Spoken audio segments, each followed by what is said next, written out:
my fond memories is Nice and loud, please. at Stan's wedding. It was held down in Cassville, and when we got there, they had pre-ordered the tuxes and so on. I tried mine on; it was a beautiful fit and so on. And the next thing I know, Jack comes over and said, "Bob, I think I've got your outfit, your tux." And I thought, well, took it off, slipped it over, gave it to Jack. Slipped on the one Jack gave me, that it was about 3 inches too wide at the middle, and it was about 6 inches long. At this point, Jack had slipped away with a little grin on his face. His suit fit beautifully. Mine, they were, I think, Aunt Elizabeth and Grandma and so on were pinning it up because I had to walk down the aisle and had to get it squared away. And they were stuffing pillows in my middle side to keep it. And Jack he pulled one more on me. Remember that, Jack? Jane, you can go. Okay. I just want to tell you how wonderful it was to celebrate my 70th birthday with how many of you? Maybe 40 people yesterday when you surprised me, and of course I cried because I'm the baby. But it's so wonderful to be with family, and I'm so proud of everyone, and I'm so happy for the continuation. I know there will be because the cousins really want to make this work, and I love everybody. It was a great celebration. It was. You're on, Jack. You want to say anything? Well, Mike, it's great to be here for the McGrath picnic. Remember, our mother, Harriet, was the oldest of 13 McGrath kids. And Dick is here today, and he's the youngest, the only one left. But this is a great get-together. I think all of us look forward to coming each year. We hope we can keep coming for the years to come. Some of us are going to fall by the wayside, but it's fun to be here. Do you have any stories from maybe early childhood or anything from Bloomington? Any Bloomington stories? I can tell you a Bloomington story. Okay, nice and loud. My brother Jack and Jack McLaughlin took me swimming. I didn't know how to swim. They said, get up on the diving board and jump off and we'll help you out. But they never helped me. I had to swim or sink. And I picked it up pretty fast. Survival. That's how to get a crash course in swimming? Is that a swimming lesson? Yeah. Dad, are there any stories you can think of? Any stories you remember like that? No, my memory doesn't go that far back. How about Michelle? How about the story about Mickey's birth? When you were talking to... You know, when Michelle was born and you told Grandpa Will, and that story about her name? Oh, yeah.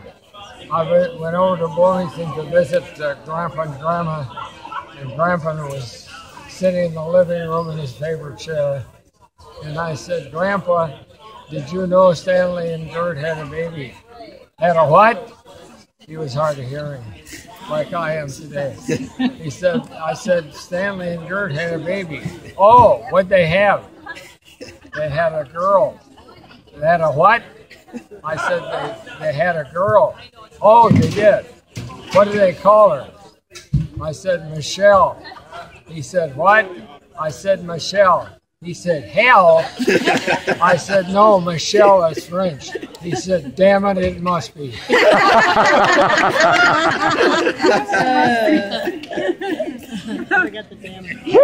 How about you, Uncle Bob? Do you have memories from Bloomington? I just had the one memory of Cassville and so on.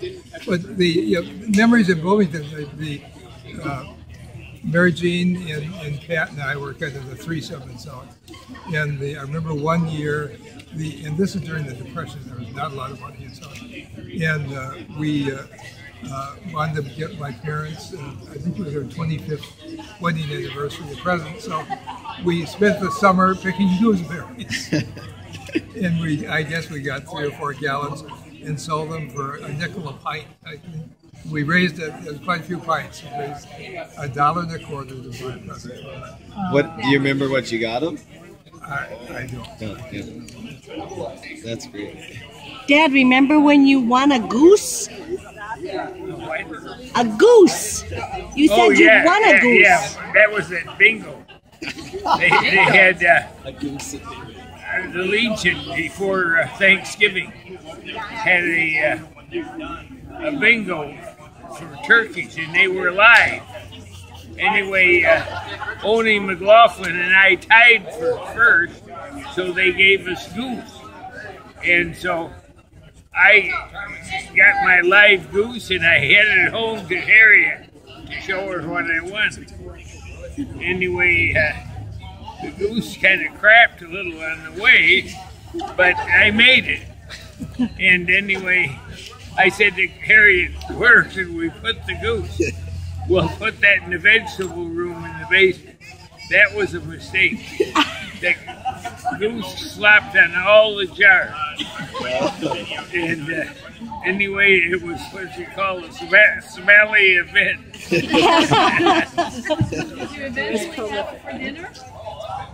Did you cook the goose? Did you eventually butcher it? We had that goose for Thanksgiving, boy. I wouldn't let her get anything but a goose. Uncle Stan, can you talk about the beginning of Mulrooney moving and how you started it? Well, that was what you call pretty thin. Anyway,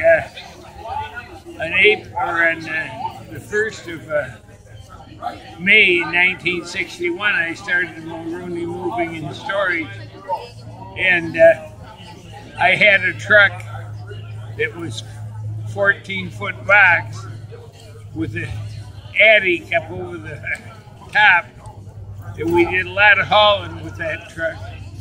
And after about a year, I decided I wanted to build a warehouse.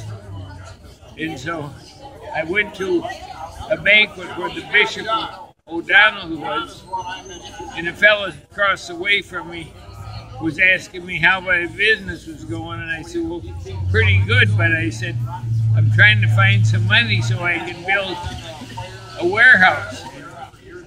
He said, you come talk to me afterwards. He didn't know that I didn't know who he was. Anyway, here was the chairman of the Merchants and Savings Bank, and I was talking to the right guy. So he agreed to meet in the bar after the event, and we got to the door, and his wife Myrtle says, Bill, I'm tired. I want to go home. He looked at me and he said, you go down to the bank Monday morning and tell them I sent you and to fix you up. Yes, sir, I said, and I was right down there. And is that the same location where it still is today, or have you moved? Yeah, that's the same location place I'm still at. And so did they fix you up? Did you get fixed up, Dad? Did I what? Did you get fixed up with the loan? Oh, yeah. That was part of the deal. That was the okay. What about Uncle Jack? Can you talk about you getting started as a track coach and how that all happened? I can help him with that. I was around, I think, 7 or 8 years old. We lived in Bloomington, and Jack was a pole bowler, and Jack decided that would be a pole bowler as well. So we had kind of limited space, but we had a little corner down in on the side of the house where we built a sawdust pit, and we were going to. But in order to pole vault there, we had a runway right through the middle of Grandma's garden. Not very popular with either Grandma or Grandpa. And my pole, I think, was like an 8-foot pole. And I think I cleared with a lot of help, maybe 6 feet or something like that. And Jack, but I knew at that time Jack was in the right field, and he stayed with that for a lifetime, right? Yeah. We had many miniature track meets. The sawhorses were hurdles. If you missed one, you were in trouble. So you were his first trainee? I think I was the first trainee. Didn't he teach you to use your left hand? Oh, in bat, yeah. I'll wind up with a story I was reminded yesterday when we went to the cemetery in Bloomington, and I was sitting there facing the tombstones, and I saw a tombstone that said Edward Hermsen, Eddie Hermsen, and he was a young friend of mine when we were growing up in Bloomington. And I can remember one day we were rolling around looking for things to do, and Eddie said, let's get some of those apples, those big delicious apples on that tree across the street from the house. So I said, okay. He said, you get up there and shake the tree, and I'll pick them up.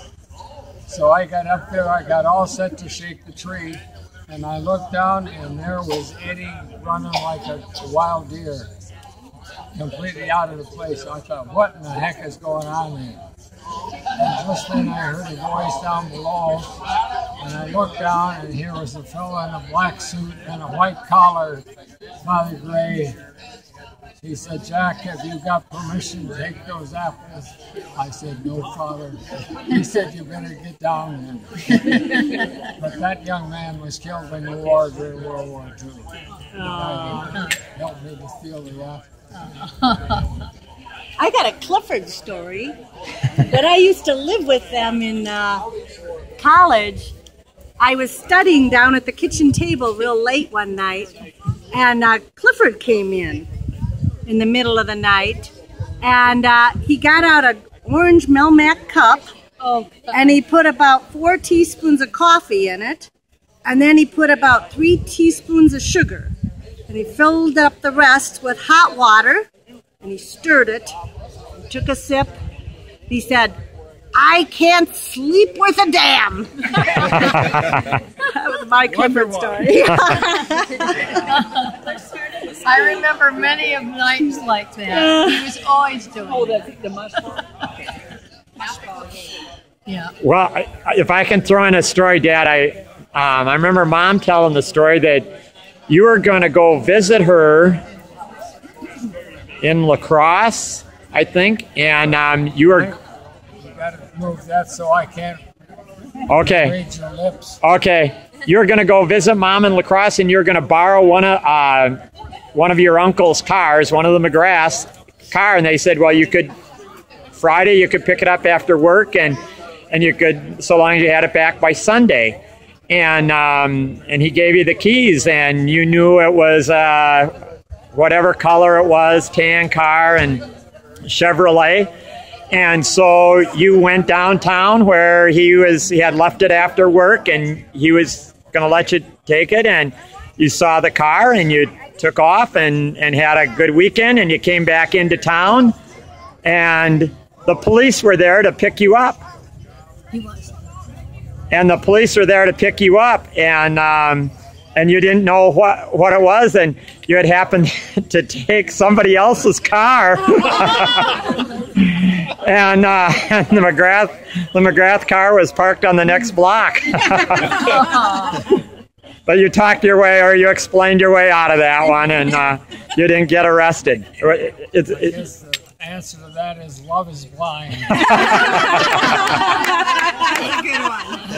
I do finally have a story about Harriet and Clifford and I. When I was in my 20s at the University of Wisconsin, I belonged to Hoofers, and I could take out a little 12-foot sailboat. And I asked them for a long time. Clifford didn't like to go out in the water, but he finally consented one Sunday, and we went down to Hoofers, and we got a sailboat. We got out to the middle of the lake, and then I noticed that water was coming in. And I thought, oh my God, I forgot to put the plug in the sailboat. And poor Clifford had his shoe, and he was trying to dip water out. And we were kind of swaying to the side. I didn't know if we'd make it back, and I knew that neither one of them could swim. And we did make it back to the Hoofers dock, and Clifford never went Never ventured on the water. That was the last water trip. Well, I think we should tell one about Bob. When Bob was in the university, he got a date one night, and he said, "What are you doing with your car tonight? I had a nice new Buick." He said, "I'd like to use it. I got an important errand I got to run." So anyway, he drove over by the university and out by a parking place, looking out onto the water, and he sat there and talked to the girl and got ready to come back. And by that time he did all that, he discovered that the car wouldn't start. And so they walked back to the house, and he told me, I said, "Where's my car?" He said, "It's over by the lake. I couldn't get it started." So we took Clifford's car, and over we went, and I took it out of park, and it started right away.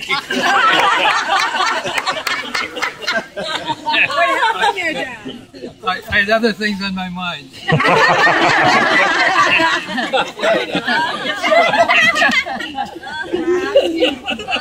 Bob, I'm behind you. Way behind. Thank God I waited long enough for you to make more sense. You mean, Put Judy, the you cane weren't down. the girl? No.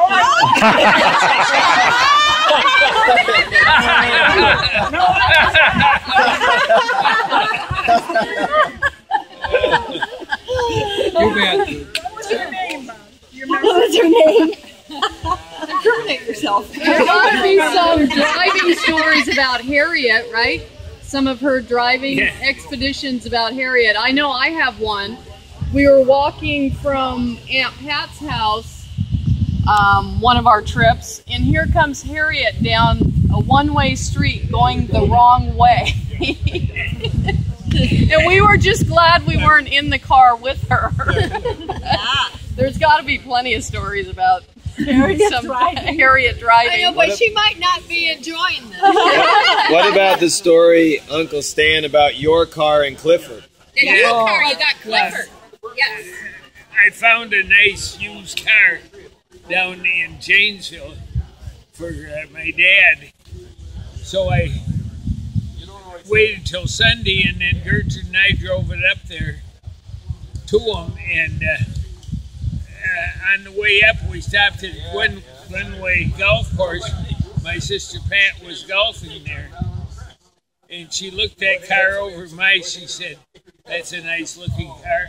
I wonder how long it'll look like that." So we went on and over to Mother's, and she made a meal for us. And while we're eating, Dad went out and he started the car up, and he didn't move it right away. And all of a sudden, he found reverse, and he shot out the driveway backwards across the street, and there was a guy up on the ladder painting, but he didn't hit him, but he did hit his brand new Buick. And so the two cars were pretty well disabled. So I ran over and I told the fella, "Here, I got insurance, don't call the police." So we didn't call the police, but we spent a lot of money getting out of that one.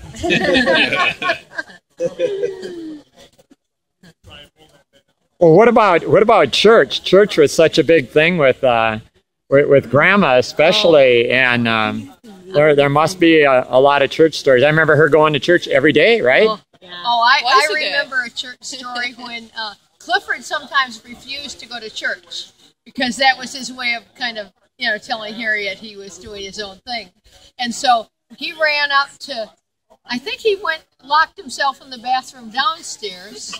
And then I thought, oh, that's a great idea. So I ran and locked myself in the bathroom upstairs. But, you know, Harriet was pretty insistent. Determined, yeah, she was determined. And she got me to unlock the door, and we all marched up to church. I think that time Clifford didn't come, but usually she got him to come. Yeah. And we always sat at the front. She'd kind of march us up to a pew way in the front. And then she couldn't hear.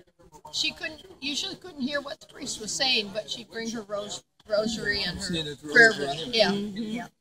Janie, don't you have a story about driving with Harriet to Mexico? Oh yeah, I have a few stories. Harriet. What about the one where the car was parked and you went into the? I came close to killing my parents many times, and inadvertently. I never wanted to kill them, but we were going out to Lizzie's to Las Vegas, and I had some kind of drive-away car, and I was looking for a job at a ski resort in Taos.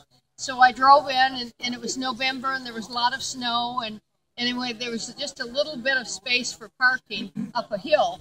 And I parked up the hill, and then I went in for the interview. And then the couple was an older, retired military couple, and they wanted to meet Mom because they thought, oh, this girl will be a good girl. You know, she goes to church on Sunday and everything. And I went out, and I noticed that the car was slid kind of halfway down the hill. And I didn't see Harriet. And so I went to the car, and poor Mom, that was when she had her broken hip. She was down on the floor holding the brake pedal. and she'd been there like 20 minutes or half hour. But anyway, I was able to get in. She held it down, and I got in the car, and then the couple said to bring her in, and we warmed her up with hot tea. Did you get the job, Jean? I did. Great success.